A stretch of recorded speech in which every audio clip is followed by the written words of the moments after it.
Hey everybody, thanks for joining me again.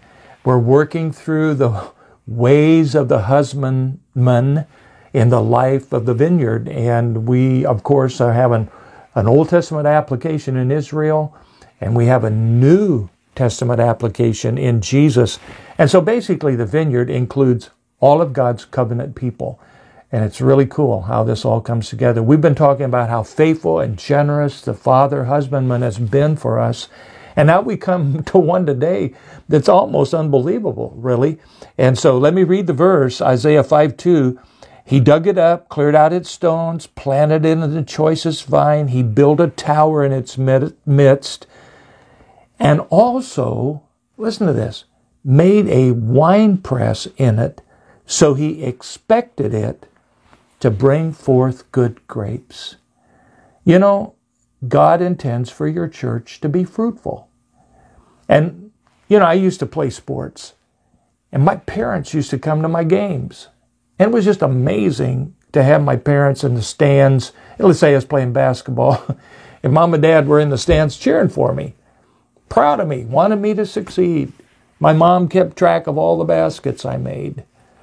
Well, that's a very small illustration of how God hopes for us. I can tell you there is nobody in the universe that wants your church to succeed more than God himself. Now we're going to see later that he can set us aside. He can. But his perfect character lays out the way for us to become all that he wants us to become for his glory. We don't have to have a defeatist attitude about it. Oh, we'll never amount to anything. That's not true. Because God is in the vineyard. The husbandman is working the vineyard. And so I made a couple of summary points for you here. Just this. The Father wants the vineyard to be fruitful. Mark that down.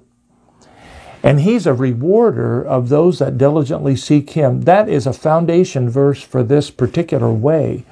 Hebrews 11:6.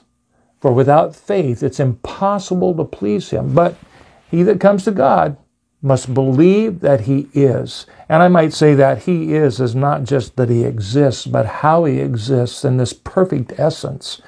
So he's must believe that God is, and that he is a rewarder of those that diligently seek him. I can tell you from the scriptures and from personal experience, I have never seen anybody who was a seeker of God with all their heart that didn't sense that they were being rewarded. I just had one of my pastor friends die, and he was a sweetheart. But in all of his illness, he just sensed the grace of God through it all. And so that's what God wants for our churches. God does what he is, and God is what he does. And Jesus wrapped it all up in one verse.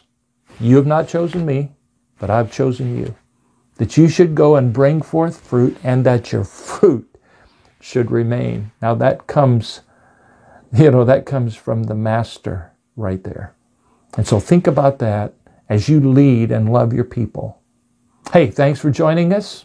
Check out our blog on this, paradigm1.org.